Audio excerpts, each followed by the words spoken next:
নমস্কার, আপনাদের সবাইকে স্বাগত জানিয়ে শুভ সন্ধ্যা জানিয়ে শুরু করছি আজকের এখনকার অনুষ্ঠান বেদ জ্ঞান আয়ুর্বেদার অনুষ্ঠান। বেদ জ্ঞান আয়ুর্বেদা ভারতবর্ষের আয়ুর্বেদ শাস্ত্র নিয়ে কাজ করা একটি সংস্থা এবং ভারতীয় আয়ুর্বেদের হাত ধরে বহু মানুষকে বহু রোগ থেকে সুস্থ করে তোলা একটি সংস্থা।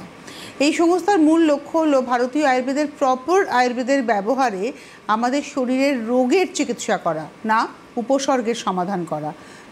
রোগটাকে সুস্থ করতে পারলে উপসর্গ অটোমেটিকভাবেই সরে যাবে। বেদজ্ঞানে যারা থাকেন তাদের মধ্যে মূল মানুষ হচ্ছেন ডক্টর সুলতান খান। অনেক অনেক স্বাগত, শুভ সন্ধ্যা। নমস্কার। এবং আজকে সঙ্গে রয়েছেন বেদজ্ঞান আয়ুর্বেদার আরেকজন বিশিষ্ট মানুষ, তিনি হচ্ছেন ডক্টর শর্মিষ্ঠা রায়। অনেক অনেক স্বাগত। নমস্কার। তো শুরু করি। আজকেও আমরা একটা রোগ নিয়ে আলোচনা শুরু করব, তারপরে তো আপনারা ফোন করবেন, যে কোনো সমস্যা নিয়ে আপনারা ফোন করতেই পারেন। যে রোগটা নিয়ে আজকে আমরা আলোচনা করবো সেটা হচ্ছে লাম্বার স্পন্ডিলোসিস।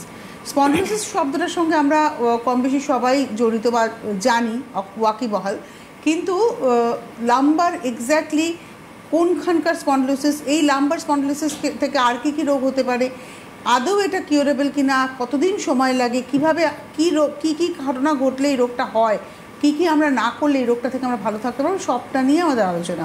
তো আমি প্রথমেই ডক্টর রায়ের কাছে যাব, যে লাম্বার স্পন্ডিলোসিস কাকে বলে?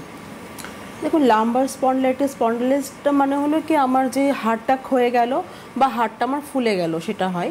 আবার আমাদের যে মেরুদণ্ডটা আছে না, সেটা মেরুদণ্ডটা 33 ভার্টিব্রা আছে, তার মধ্যে আমাদের কোমরের পাশে যে রয়েছে সেটাকে লাম্বার বলে, মানে যেটা L1 থেকে L5 অবধি। এবার ওই জায়গাটা পার্টিকুলার মেরুদণ্ডের, মানে যেটা আমরা কোমর বলি, বিশেষ করে এই কোমরের এই জায়গাটাতে বিশেষ করে হাড় ক্ষয় হয়ে যাওয়া বা কোনো কারণবশত যেখানে আমাদের ভার্টিব্রা কলামগুলো ফুলে গেল বা ওই দুটোর মাঝখানে যে গ্যাপটা থাকলো, গ্যাপটা কমে গেল, সেই যে কন্ডিশনটা রয়েছে একটা, সেই কন্ডিশনটাকে কিন্তু লাম্বার স্পন্ডিলাইটিস বলছে। আচ্ছা, তো এই যে আপনি বলছেন না যে ফুলে গেল, খুলে গেল, কমে গেল, মানে এই যে ব্যাপারটা, এটার পিছনে কারণ কি? আমি ডক্টর খানের কাছে জানতে চাইছি, এই যে ডক্টর রায় টার্মগুলো ব্যবহার করলেন, এগুলোর পিছনে কারণ কি, কী কী কারণে এগুলো হতে পারে? দেখুন, স্পন্ডিলোসিস বেসিক্যালি একটা বয়স রিলেটেড সমস্যা আমাদের, কিন্তু আজকে আমরা খুব কম কম বয়সের লোকেই কিন্তু স্পন্ডিলোসিস সমস্যা দেখছি। সেটা সার্ভাইকাল স্পন্ডিলোসিস হতে পারে, সেটা লাম্বার স্পন্ডিলোসিস হতে পারে, বা অ্যাঙ্কোলাইন স্পন্ডিলোসিসের মতন রোগ হতে পারে। এটা আমরা এই যে সমস্যাগুলো দেখছি, এটা খুব কমনলি এখন আমাদের ডে টু ডে প্র্যাকটিস আমরা পাচ্ছি। কেন কি এই প্রবলেমটা আমাদের লাইফস্টাইল একটা সবথেকে বড়ো কারণ রয়েছে। সেকেন্ড হচ্ছে ওবেসিটি একটা কারণ রয়েছে। তারপর হচ্ছে আমাদের ওয়ার্ক প্রেশার, মানে কাজ আমরা এমন জায়গায় এমন কিছু এরকম সিস্টেমে কাজ করছি যেখানে কন্টিনিউয়াসলি বসে আমরা কাজ করে যাচ্ছি। তার জন্য আমরা দেখি যে আমাদের কম্প্রেশন আমাদের ঘাড়ে বা কোমরে চলে আসছে। তারপর হচ্ছে কোনো ইঞ্জুরি আমরা পেয়েছি, তার জন্য আমরা দেখি সেখান থেকে আলটিমেটলি আস্তে আস্তে আমরা স্পন্ডিলোসিস দিকে টার্ন করে যাই। তো এইসব কিছু কারণ আছে যেখানে আমরা দেখতে পারি যে পেশেন্ট আস্তে আস্তে স্পন্ডিলোসিসের দিকে চলে যাচ্ছে। আমি একটা কথা বলি ডক্টর খান, একটু আগে আপনি বললেন যে এটা বয়সজনিত একটা সমস্যা, তবে আমরা বুঝে নেবো একটা সার্টেন এজের পরে আমাদের সমস্যা আসতে পারে। কিন্তু আপনি আবার এটাও বললেন যে, মানে একটা কন্ট্রাডিক্ট হলো ব্যাপারটা, আপনি আবার এটাও বললেন যে অল্প বয়সের রুগীকেও আমরা পাচ্ছি। এই অল্প বয়সের রুগী পাওয়ার কারণে খানিকটা তাদের লাইফস্টাইল। এক্স্যাক্টলি। আমি যখন যে কোনো রোগ একটা বয়সের পর এই জন্য বললাম যে আপনি যখন 50 বছর আপনার জয়েন্টসটাকে ইউটিলাইজ করবেন, বা হাড় একটা এমন আমাদের লিভিং টিস্যু যেটা কিন্তু সবসময় ওল্ড সঙ্গে নিউ সবসময় এক্সচেঞ্জ হচ্ছে, একটা প্রসেসর রয়েছে। কিন্তু যখন আমাদের বয়স হয়ে যায় তখন আমাদের সেই প্রসেসগুলো স্লো ডাউন হয়ে যায়। তারপর হচ্ছে একটা ওয়্যার অ্যান্ড টিয়ার জয়েন্ট, তো আপনি 50-60 বছর যে কোনো জয়েন্টসকে আপনি ইউজ করবেন, সেখানে কিন্তু ক্ষয়গুলো আসবেই। কিন্তু এই রোগটা যদি আমাদের 30, 35 বা 40-তে যখন চলে আসে, তো ন্যাচুরালি এটা আমাদের লাইফস্টাইল ওরিয়েন্টেড, আমাদের কিছু ভুল ভ্রান্ত লাইফস্টাইল যেটা আমরা ইউজ করছি বা এমন কাজকর্ম আমরা করছি যেখান থেকে কিন্তু দেখা যাচ্ছে খুব তাড়াতাড়ি আমাদের স্পন্ডিলোসিস হয়ে যাচ্ছে। সবার তো হচ্ছে না, আপনার বা আমার তো হচ্ছে না, কিন্তু এমন কিছু লোক আছে যাদের কিন্তু এই স্পন্ডিলোসিস খুব কমনলি আমরা দেখতে পাচ্ছি। আর নট অনলি স্পন্ডিলোসিস পর্যন্ত তারা আটকে যাচ্ছে, তাদের স্পন্ডিলোসিসের সঙ্গে আর মাল্টিপল সমস্যা আগে গিয়ে দেখা যাচ্ছে। ওকে, ডক্টর রায়ের কাছে আমার প্রশ্ন, এই যে আপনি বললেন বা ডক্টর খানও বললেন, আমাদের বোঝালেন, তো এর ক্ষেত্রে পেশেন্ট কি বুঝতে পারে, মানে তার মানে লাম্বারের ক্ষেত্রে প্রবলেমটা যে হচ্ছে, আমার লাম্বার স্পন্ডিলোসিসে হয়েছে, আমি কি করে বুঝবো আমার সিমটমস কি হতে পারে? প্রথমে যেটা কমন সিমটম আমরা বুঝতে পারি কি, কোমরে ব্যথা হওয়া। কোমরে ব্যথা হওয়া সেটা একদম কমন সিমটম। যখন আমাদের দেখছি যে প্রথমে যখন আমাদের অল্প বয়স থাকে, হয়তো আমরা দীর্ঘক্ষণ বসে আছি, সেখান থেকে একটা কোমর ব্যথা শুরু হয়, কিন্তু সেটাই যখন আমরা দেখবো একটা কন্টিনিউয়াসলি এটা বেড়ে যাচ্ছে, ব্যথাটা লং টার্ম এটা ব্যথাটা থাকছে, তখন কিন্তু বুঝতে হবে কি এখানে কিছু একটা অ্যাবনর্মালিটি আসছে। এবার পেনের সঙ্গে সঙ্গে কী হবে, জায়গাটা স্টিফ হয়ে যাবে। বেসিক্যালি আমাদের যে মেরুদণ্ডটা রয়েছে না, সেটা কিন্তু আমাদের এস শেপের মতো, একদম সোজা নয় কিন্তু। এস শেপের জন্য আমরা কিন্তু মুভমেন্ট করতে পারি। যখন ওখানে পেন হয়ে যাচ্ছে, ডিজেনারেশন হচ্ছে বা সোয়েলিং থাকছে, ওই জায়গাটা স্টিফ হয়ে যাচ্ছে, মানে শক্ত হয়ে যাচ্ছে, মুভমেন্টটা নর্মালি হয় না, একটু কষ্টকর হয়ে যায়, আমাদের চলাফেরাটা একটু গতিটা স্লো হয়ে যায়, মোবিলিটি কমে যায়। হ্যাঁ, মোবিলিটি অনেকটা কমে যায়। সেকেন্ড যেটা মেইন জিনিস হয়, ব্যথাটা ধরে নিয়ে আমরা অনেক বছর ধরে সহ্য করতে করতে একটা কন্ডিশন আসে যেখানে নার্ভ এফেক্টেড হয়ে যায়, যেটা রেডিকুলোপ্যাথি আমরা বলি। যখন আমাদের সেটা কি হয় যে আমাদের যে কারণগুলো রয়েছে, কারণগুলোর মধ্যে হার্নিয়েশন থাকা বা ডিস্ক বাল্জ থাকা, ওগুলোতে কি হচ্ছে আমাদের এই মেরুদণ্ড দিয়ে সব নার্ভগুলো যায়, অল্প যখন টাচ হয় সেখানে কিন্তু আমাদের নিউরোলজিক্যাল সমস্যা হয়।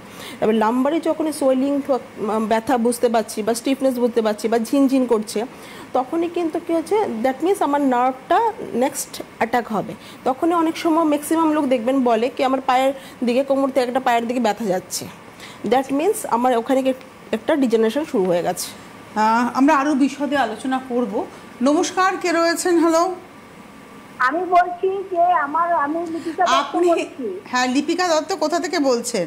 হ্যাঁ, আমি লিপিকা দত্ত বলছি। আমার খুব পায়ের ব্যথা, হাঁটুতে ব্যথা এবং পায়ের মাসুমগুলো খুব ব্যথা হচ্ছে যে ম্যাডাম, কিন্তু আমি ডাক্তার সুলতানকেই দেখাতে চাইছি, হাঁটতে একদম পারছি না। আপনি কোথা থেকে ফোন করেছেন, কোন অঞ্চল? আমি হাওড়া থেকে বালি। হাওড়া বালি থেকে আপনি ফোন করেছেন, আপনি ডক্টর খানকে দেখাতে চাইছেন। হ্যাঁ। ঠিক আছে মা, আপনি টিভি স্ক্রিনে থাকুন, আমি বলে দিচ্ছি আপনাকে। দেখুন, আপনি বালি থেকে বলছেন, হাওড়া মেদানও আমার চেম্বার রয়েছে, ব্যান্ডেলও আমার চেম্বার রয়েছে, আপনি যে কোনো জায়গায় আসতে পারেন। কিন্তু আপনি বলছেন আপনি হাঁটতে পারছেন না। ইন দি কেস আপনি একটা জিনিস করতে পারেন, বাড়ি কাউকে সমস্ত রিপোর্ট নিয়ে আপনি পাঠাতে পারেন।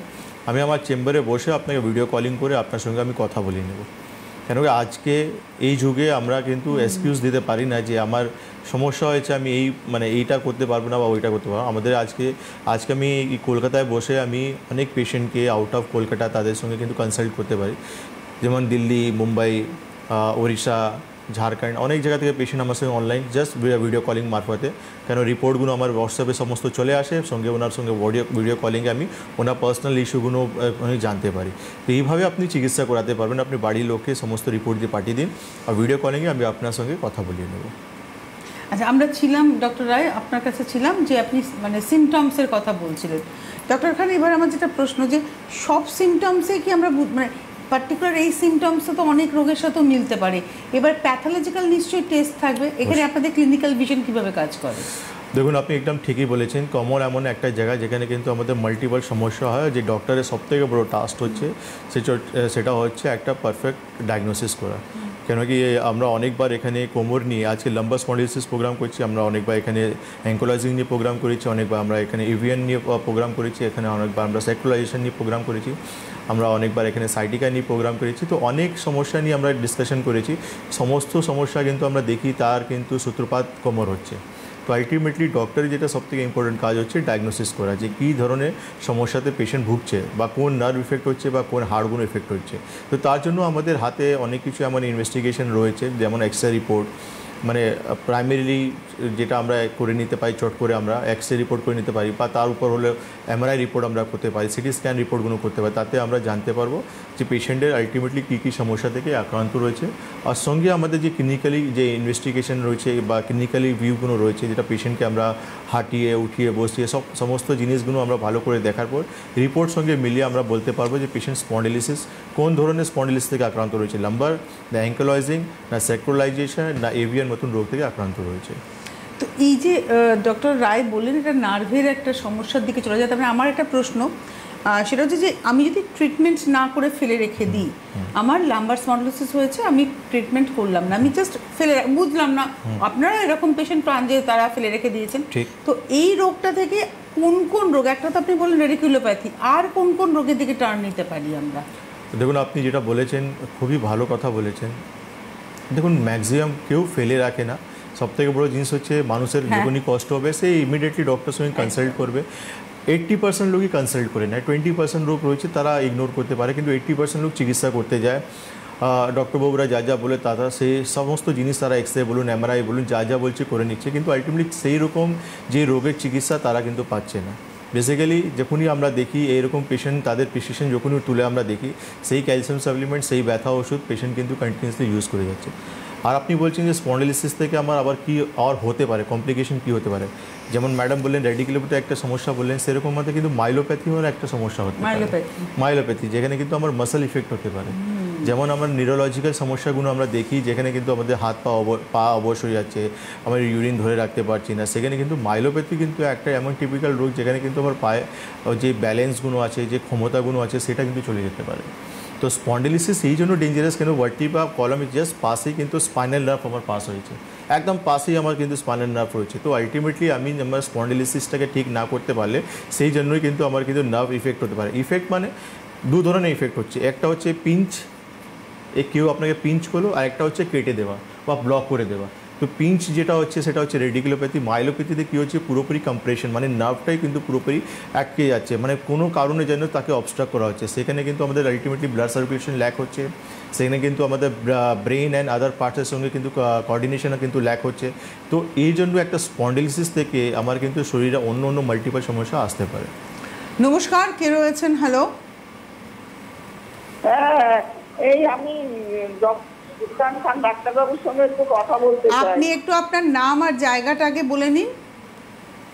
আমার নাম হচ্ছে চন্দনা বণিক, আমি বেহালা সোৎসনাথ থেকে বলছি। হ্যাঁ, এবার কথা বলুন ডক্টর খানের সাথে। হ্যাঁ বলুন। হ্যাঁ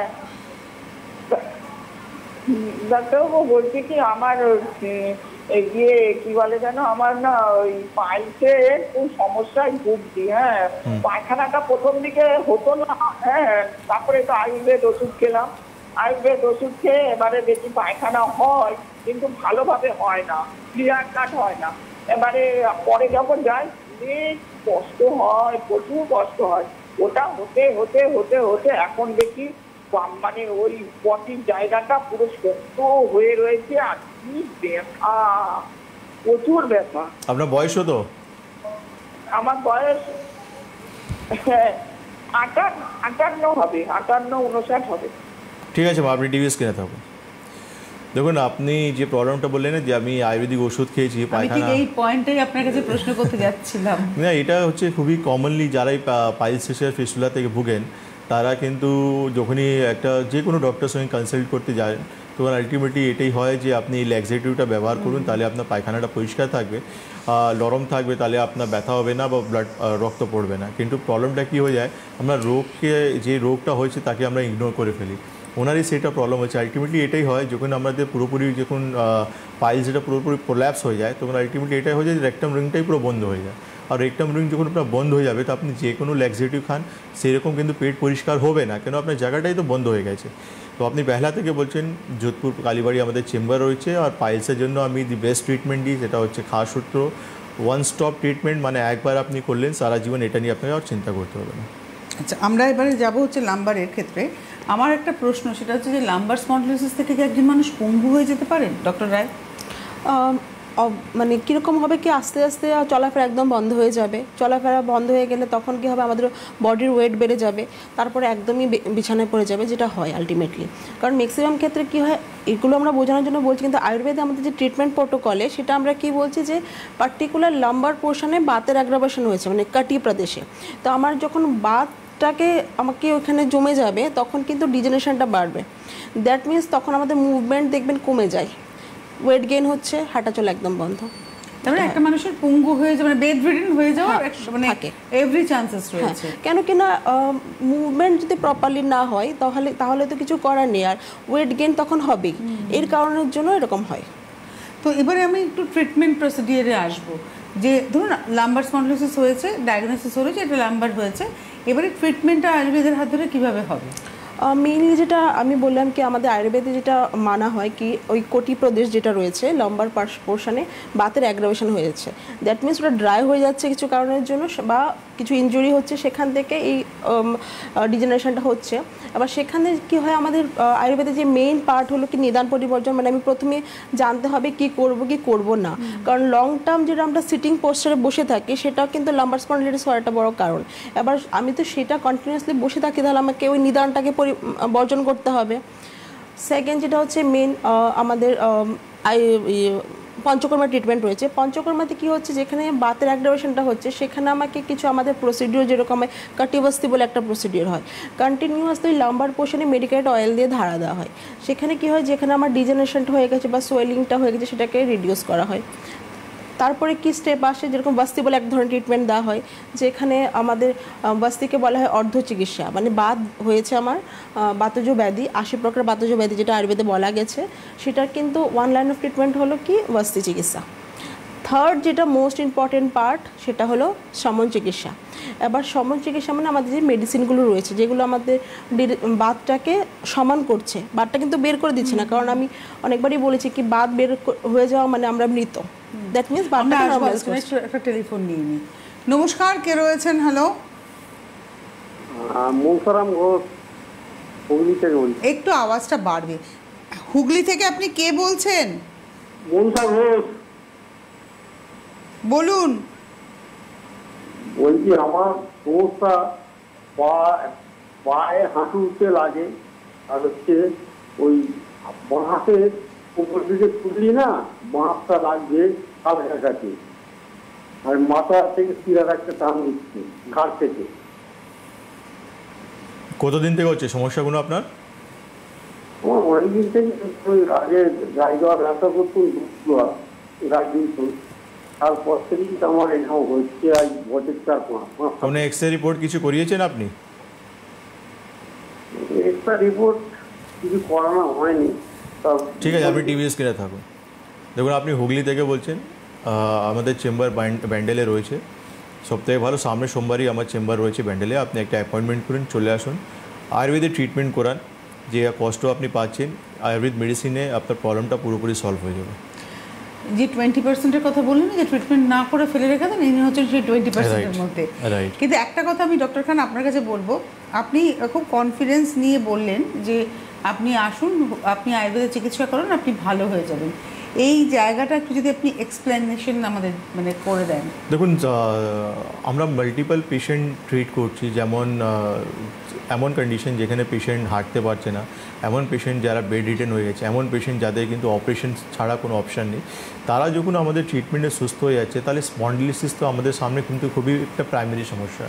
তো এই জন্য আমরা যখনই এমন পেশেন্ট দেখি যারা স্পন্ডিলোলিসিস থেকে আক্রান্ত রয়েছে, তাদেরকে আমরা বলি একদম চোখ বন্ধ করে 2 থেকে 3 মাস আয়ুর্বেদে ট্রিটমেন্ট করুন, একদম আপনি এই সমস্যা থেকে বেরিয়ে চলে আসবেন। কেন কি, আমি যে পেশেন্টকে আমরা ট্রিট করছি, আপনি আমাদের চেম্বারে আপনি আসলে আপনি দেখতে পারবেন, ম্যাক্সিমাম এমন পেশেন্ট যারা কিন্তু ঠিকঠাক হাঁটতে পারছে না, লোক ধরে ধরে নিয়ে আসছে, লাঠি নিয়ে হাঁটছে বা হুইল চেয়ার করে উনি আসছেন। তো উনি আমাদের আছে ট্রিটমেন্টে 5 থেকে 6 মাস ট্রিটমেন্ট তারা দাঁড়িয়ে গেছেন।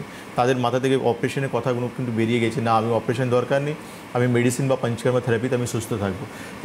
এই জন্য ডে টু ডে প্রত্যেক দিনই এরকম চ্যালেঞ্জিং ট্রিটমেন্ট করে করে লোককে ভালো করে করে আমরা এইসব ট্রিটমেন্টগুলোকে আমরা কিন্তু পেশেন্টদেরকে যে স্পন্ডিলোলিসিস পেশেন্ট ডাইরেক্টলি বলি চলে আসুন, সুস্থ হয়ে যাবে।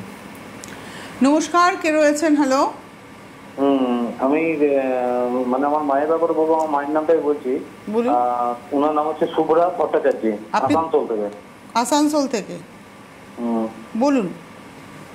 না দেখো, আমার মায়ের মানে প্রায় 4-5 বছর আগে রিউমাটয়েড আর্থ্রাইটিস ধরা পড়েছিল, এবং ওনার প্যারামিটারটা ছিল 70.53, আর ওনার অ্যান্টি সিসিপিও করা হয়েছিল, সেটাও পজিটিভ বেরিয়েছিল।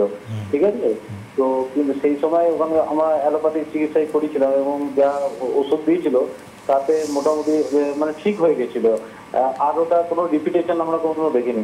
এখন মানে এবার মানে এই সময় মানে আগে নভেম্বরে এখন যা অবস্থা, ওনার পাগুলো আবার সেই হাঁটুর কাছে জয়েন্টে ফুলে গেছে, এবং আপনার যে কাপ মাসেল যেটা আছে সেটা একেবারে ছুঁচ ফোটালে যেমন ব্যথা হয়, এরকম টাইপের ব্যথা হচ্ছে। ঠিক আছে, তা আমার কোয়েশ্চেনটা হচ্ছে যে আপনাদের কাছে কি রিউমাটয়েড আর্থ্রাইটিসের পার্মানেন্ট কোনো মানে চিকিৎসা পসিবল, নাকি লাইফ টাইম ওষুধ খেতে হবে? আচ্ছা, ঠিক আছে, আপনি টিভি স্ক্রিনে থাকুন। দেখুন, যে কোনো রোগে একটা সময় নির্দিষ্ট পর্যন্তই আমরা ট্রিটমেন্ট করি। কেন আপনি যে কন্ডিশনে আসবেন, কী কন্ডিশনে রয়েছেন, কতটা ক্রিটিক্যাল রয়েছে, কমপ্লিকেটেড রয়েছে, সেই রকম দেখে আমি বলে দেবো যে কতদিন আপনাকে চিকিৎসা করাতে হবে।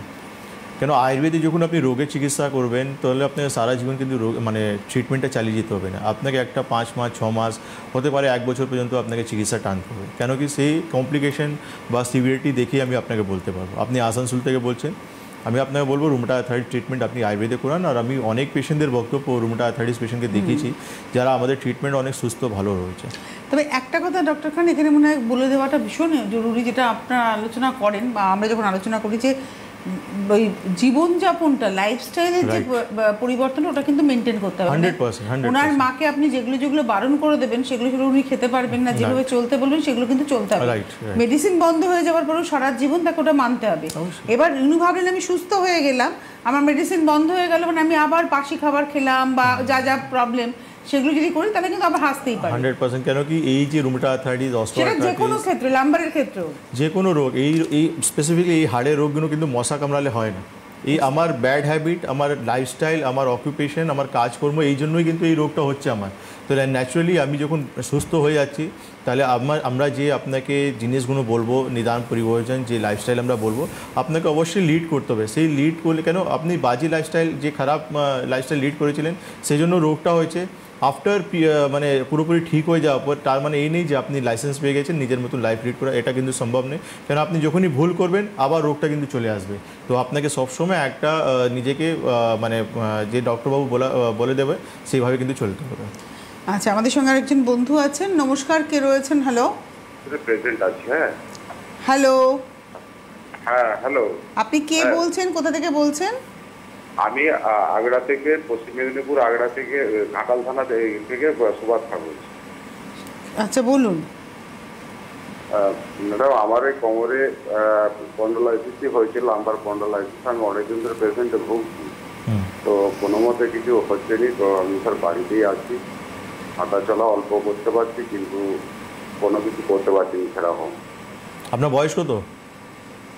আমার বয়স 48। 48? হ্যাঁ। কতদিন হয়েছে এই রোগটা? স্যার আমার এটা 2021 সালে হয়েছিল একবার।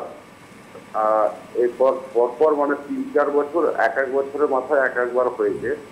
ওটা আমি লাস্ট যখন এমআরআই করেছি 2024-এ, তো তখন আমাকে এটা এমআরআই রিপোর্টে বললো যে L4 L5 এর মাটির যে প্লেটটা আছে ওইটা আপনার গড়বড় হয়ে মানে খারাপ হয়ে গেছে।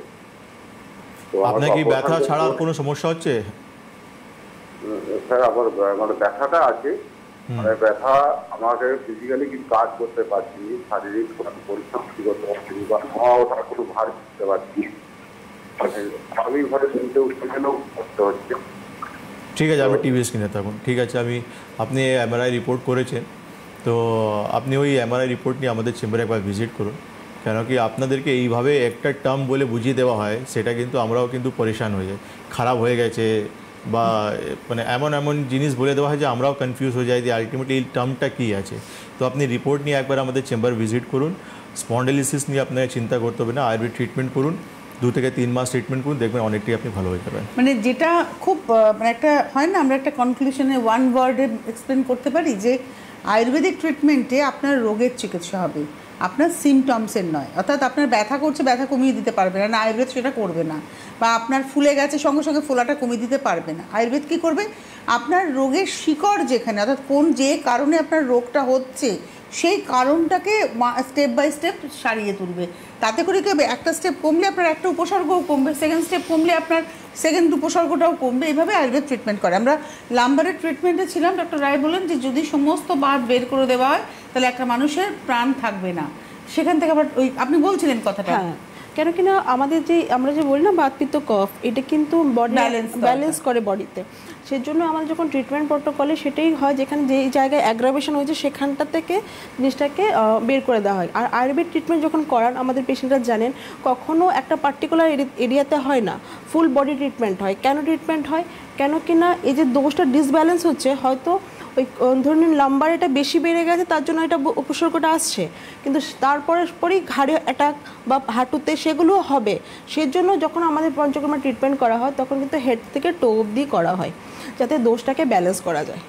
আচ্ছা, তো এই ট্রিটমেন্টের ক্ষেত্রে কিভাবে ট্রিটমেন্টটা হয় পঞ্চকর্মা কি সবার ক্ষেত্রেই? আমি ডক্টর খানের কাছে জানতে চাই, লাম্বারের ক্ষেত্রে সব পেশেন্টেরই কি পঞ্চকর্মা প্রয়োজন? দেখুন, আপাতত আমি আমাদের প্র্যাকটিসে যারা পেশেন্ট আমরা পাচ্ছি, ম্যাক্সিমাম 90% কেসেস কিন্তু কমপ্লিকেটেড পেশেন্ট। আমরা একটাও এমন পেশেন্ট পাই না যে শুধু স্পন্ডিলোসিস পর্যন্ত রয়েছে বা লাম্বার স্পন্ডিলোসিস পর্যন্ত এসেছে, সেই পেশেন্টের সার্ভাইকালও হয়ে গেছে, সেই পেশেন্টের অস্টিওআর্থ্রাইটিসও হয়ে গেছে, বা সেই পেশেন্টের পেটের সমস্যাও রয়েছে। তো আলটিমেটলি যখন সিভিয়ার পেশেন্ট আমরা পাই তাদের কিন্তু পঞ্চকর্মা আমাদের করাতে হয়। কিন্তু অনেক পেশেন্ট এমনও রয়েছে যাদের কিন্তু আমরা আউট অফ কলকাতা যাদের ট্রিটমেন্ট করছি, ধরুন দুর্গাপুর, আসানসোল, বাঁকুড়া বা আমরা কুচবিহার, শিলিগুড়ি, যেখানে আমরা যাই, সেখানে ম্যাক্সিমাম এমন পেশেন্ট রয়েছে যারা কিন্তু মেডিসিনে আমাদের ট্রিটমেন্ট অনেক সুস্থ ভালো রয়েছে। মানে যেখানে দরকার হয় সেখানে কিন্তু পেশেন্টকে আমরা বলি যে আপনার পঞ্চকর্মা করানো উচিত। তো সেখানে কিন্তু 80% পেশেন্ট এমন রয়েছে যেখানে কিন্তু তাদেরকে আমাদের পঞ্চকর্মা করাতেই হয়। আচ্ছা, তার মানে সবারই যে পঞ্চকর্মা লাগবে এরকম নয়, কিন্তু যাদের লাগবে আপনারা যখন সাজেস্ট করবেন যে এই পেশেন্টের পঞ্চকর্মা করতে হবে, তার মানে সেটা করতেই হবে। এবার সেটা কটা সেটিং হবে সেটাও কিন্তু একজন ডক্টরই সাজেস্ট করবেন, সেটা নিশ্চয়ই পেশেন্ট বা অন্য কেউ সাজেস্ট করতে পারবেন না। পেশেন্ট টু পেশেন্ট ডিপেন্ড করে, যে কিছু পেশেন্ট রয়েছে যাদেরকে 10 দিন, কিছু পেশেন্ট রয়েছে যাদের 15 দিন, কিছু পেশেন্ট রয়েছে তাদেরকে কিন্তু 30 দিন পর্যন্ত আমাদেরকে, বা একবার 30 দিন যখন শিডিউলটা শেষ হয়ে গেছে আবার 3 মাস পর আবার রিপিট করতে হয়। সেটা ডিপেন্ড করছে পেশেন্ট টু পেশেন্ট যে তার কীরকম থেরাপি লাগবে। একটা প্রশ্ন করতে ইচ্ছে করছে, because we are layman, we don't know about Panchakarma. অনেকেরই ভাবনা থাকে যে পঞ্চকর্মা কি খুব পেইনফুল কিছু হবে, কারণ ইতিমধ্যেই তার কোমরে একটা ব্যথা কাজ করছে, যার কোমরে ব্যথা বা ধরুন কারণ হাঁটুতে ব্যথা, তাদের একটা ব্যথা কাজ করছে এবং তাদের একটা ট্রমা কাজ করে, তো মেন্টাল ট্রমা। তো তাদের মনে হতে পারে এটা কি খুব পেইনফুল কিছু যে আমার ব্যথাটা কি আরো বেড়ে যাবে? দেখুন, পঞ্চকর্মা আমি নিজেই বলছি যে যারাই পঞ্চকর্মা নিচ্ছে তারা কিন্তু নিজেই খুব পজিটিভ আমাদেরকে রেসপন্স দেয়। কেন কি আপনার শরীরে যখনই আপনার মর্মস্থানগুলো রয়েছে, যেখানে যখন প্রেশার পয়েন্ট দিয়ে আপনার থেরাপি করা হবে, ন্যাচুরালি সেই জায়গায় কিন্তু আপনি কেন কি আপনার স্ট্রেস, টেনশন, অ্যাংজাইটি প্লাস আপনার পেইন, ইনফ্লামেশন, ওই টেবলেই আপনি কিন্তু ঘুমিয়ে পড়বেন। এতটা কিন্তু আরামদায়ক থেরাপি, শিরোধারা, আপনার মাথায় যখন একটা তেলের ধারা পড়ছে আপনার, তো ন্যাচুরালি আপনার ঘুম চলে আসবে। মানে এতটা রিল্যাক্সেশন ট্রিটমেন্ট। আমি তো বারবার বলি যে আমাদের ট্রিটমেন্টে কোনো কাটাচিরা কোনো ট্রিটমেন্ট নেই, কোনো ইনজেকশন ট্রিটমেন্ট নেই। আমাদের medicinal treatment and Panchakarma therapy, যেটা পুরোপুরি রিল্যাক্সেশন। মানে একটা মানুষ যখন নেবে সে কিন্তু টেবলেই আমাদের কিন্তু ঘুমিয়ে পড়ে। ওকে, তো আমরা একদম অনুষ্ঠানের শেষে দাঁড়িয়ে আছি। আজকে আমরা লাম্বার স্পন্ডিলোসিস নিয়ে কথা বলছিলাম। কোমরের ব্যথা হলে সেটাকে ফেলে রাখার জন্য নয়, কোমরের ব্যথা মানে সেটাকে নিয়ে আমাদের সতর্ক হতে হবে এবং চিকিৎসকের কাছে পৌঁছতে হবে। এবার আপনাদের চিন্তাভাবনায় কেন আপনারা আয়ুর্বেদিক চিকিৎসকের কাছে আসবেন, তার কারণ ওই যে আপনি একটা টাইম ওরিয়েন্টেশনে ট্রিটমেন্ট করাবেন এবং আপনার নির্দিষ্ট দিনের পরে আপনি সুস্থ জীবনযাপন করবেন। ওষুধ সারা জীবনের জন্য নয়। স্পন্ডিলোসিস হলে যে ওষুধ সারা জীবন খেতে হবে, আর ভারতীয় আয়ুর্বেদ সেই কথা বলে না, বেদজ্ঞান সে কথা বলে না। আজকে হাতে সময় নেই। অনেক ধন্যবাদ জানাবো ডক্টর রায়কে, ধন্যবাদ ডক্টর খানকে, ধন্যবাদ আপনাদেরও। নমস্কার।